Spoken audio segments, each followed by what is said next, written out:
katika mwendelezo wetu wa elimu ya umma katika magonjwa yasiyokuambukiza kutoka hospitali yetu ya taifa Muhimbili. Mimi naitwa Mohamed Janabi na leo tutazungumzia tabia 10 mbaya ambazo zinaweza kukupelekea kupata magonjwa ya figo. Magonjwa ya figo yamekuwa ni tatizo kubwa sana. Tukizungumzia Muhimbili hapa mwaka jana 2023 pekee, katika kliniki yetu ya nje tumeona zaidi ya wagonjwa 10,000. Tumefanya session za kusafisha figo dialysis zaidi ya 40,000 na tumehudumia wagonjwa wa dialysis karibu 1280. Kwa unaweza kuona ukubwa wa tatizo. Na katika hawa wagonjwa, kinachosikitisha zaidi, 50% kati yao ni wenye umri chini ya miaka 50.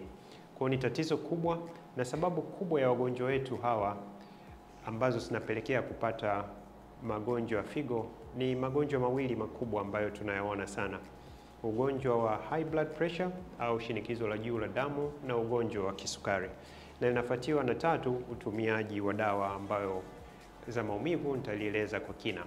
Kwa leo nitazungumzia sababu 10 au tabia 10 zinazoweza kukupelekea kupata magonjwa ya figo au kukuhatarisha kupata magonjwa ya figo. Tukianza na sababu ya kwanza, kuto kunywa maji ya kutosha. Kwa siku binadamu anatakiwa kunywa kati ya lita 2 mpaka lita 3 kwa siku, kwa sababu figo zinahitaji maji ili kuweza kufanya kazi zake. Kwa hiyo unywaji wa maji mdogo kwa kiasi kidogo unajiweka kwenye hatari ya kupata ugonjwa wa figo. Sababu ya pili, utumiaji mwingi wa chumvi. Chumvi ni muhimu kwa matumizi ya kila siku, lakini inashauriwa kutokutumia zaidi ya gramu 2. Na kwa sababu gani chumvi inaleta matatizo? Chumvi inazuia maji kutotoka ndani ya mwili, na maji yakipanda yanapelekea wewe kupata hatari ya kupata shinikizo la juu la damu, ambayo shinikizo la juu la damu kama nilivyosema awali pale ni moja ya sababu ya watu kupata matatizo ya figo. Sababu ya tatu ni matumizi ya kupitiliza. Sasa naomba mnielewe vizuri. Sisemi dawa za maumivu Diclofenac, diclofenic na zingine kwamba ni mbaya, lakini matumizi yanapozidi, na hasa kwa wagonjwa wetu wenye matatizo ya mgongo, matatizo ya miguu na kadhalika, utumiaji wa mara kwa mara wa hivi vidonge, na kwa kitaalamu vinaitwa non-steroidal anti-inflammatory drugs, kunaweza kukupelekea kupata matatizo ya figo. Sababu ya 4 inaweza kupelekea kusababisha kupata magonjwa ya figo, najua hii haitanifanya niwe maarufu sana, ni unywaji wa pombe wa kupitiliza. Kwa hiyo kwa wale wanaolazimika kabisa kunywa pombe, ni kwamba kama unakunywa wine ni glasi 1 kwa siku, kama unakunywa bia ni chupa 2 kwa kina baba na 1 kwa kina mama, na lisaa 1 kwa chupa, na kwa vinywaji vikali ni shot 1. Sasa tatizo la pombe moja linasababisha wewe kwenda haja ndogo mara kwa mara, na utakumbuka pale nilisema moja ya kitu kinachosababisha watu kuweza kupata matatizo ya figo ni kutokunywa maji ya kutosha. Sasa ukinywa pombe, watu wote wanaokunywa pombe wanajijua, watakwenda msalani mara kwa mara na wanakuwa dehydrated, na ndio maana utaona kwamba wale wanaokunywa pombe nyingi kupitiliza, siku ya pili kitu cha kwanza wanakimbilia kwenda kunywa supu. Sio kwamba supu ina matibabu yote, wanarudisha tu maji yale. Kwa hiyo haina tofauti ya kunywa supu au kunywa maji, ni maji mengi unapoteza, ambayo yanaweza kukuashiria kupeleka kwenye matatizo. Sababu ya 5, na hii nayo naomba ieleweke vizuri, kwa Kiingereza wanaita excessive strenuous exercise, kufanya mazoezi kupitiliza ya nguvu, yale mavyuma vikubwa na nini. 6 packs ni nzuri, lakini tuwe na uangalifu. Sisemi mazoezi ni kitu kibaya. Ukifanya mazoezi kupitiliza, kinachotokea unaweza ukachana misuli ndani, na misuli ikichanika kuna protein inatoka inaitwa myoglobin. Sasa ile myoglobin inaenda kusababisha kitu kinachoitwa rhabdomyolysis, ambapo ndo protein ile inatoka, na ile protein mara nyingi huwa inapelekea kuharibu figo, na watu wanapata matatizo ya figo kwa sababu ya nani? Na dalili zake kutizama, utaona kwamba misuli inauma sana au imekuwa dhaifu, na hata wengine inafikia kwenda wakienda haja ndogo inatoka haja ndogo yenye rangi kama ya soda ya Coca-Cola.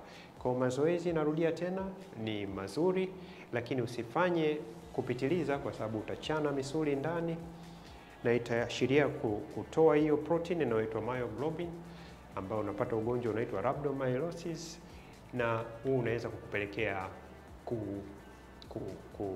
kupata matatizo ya figo. Na naongelea kufanya mazoezi ya kutopitiliza ni kwa kunyanyua vyuma vizito sana kuliko uwezo wako na kufanya kwa muda mrefu zaidi.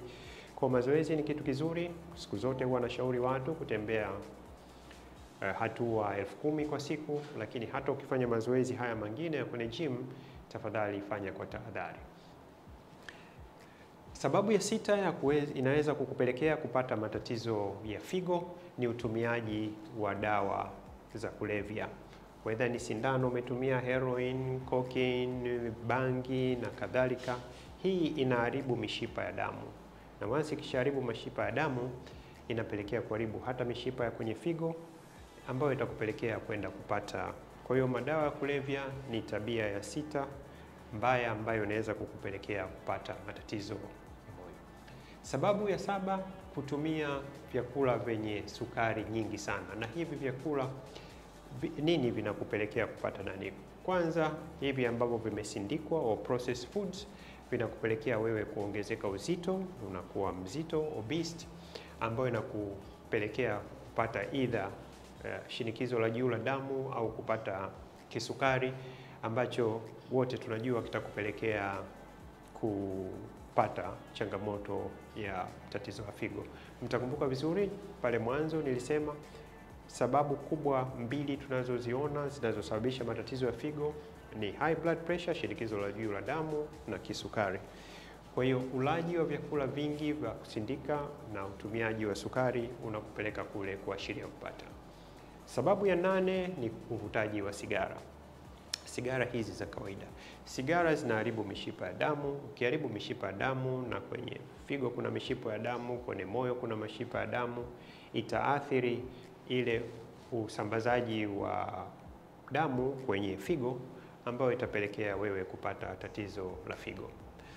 Na sababu ya 9, kutopata usingizi sawasawa, au kwa kitaalamu wanaita insomnia. Sasa figo zetu zinategemea sana, kuna kitu kinaitwa sleep wake cycle, yani unatakiwa kulala na kuamka kwa taratibu zile. Sasa hii inasaidia ufanyaji kazi wa figo. Sasa kutolala sawasawa na kwenyewe ni moja ya sababu inaweza kukupelekea upate tatizo la figo. Na sababu ya mwisho ya 10 ni ulaji mwingi wa kupitiliza wa nyama, na nyama unarudi kule kama kwenye misuli. Ule wekundu wa nyama tunaouona kwenye nyama zetu ni kwa sababu ya yale madini niliyoyaita myoglobin, ambayo kila kwa wingi ile protein inaweza kuathiri figo. Ulaji wa nyama wa kupitiliza na wote tunajua, na ndio maana mnasikia kwa sababu zingine tunashauri baadhi ya wagonjwa kupunguza nyama nyekundu kwa sababu ile myoglobin nyingi. Hii inafanya damu iwe katika formu ya tindikali, acidity, ambayo kuiondoa ile acid kwenye damu inakuwa shida, na pale ndo figo zinapoathirika.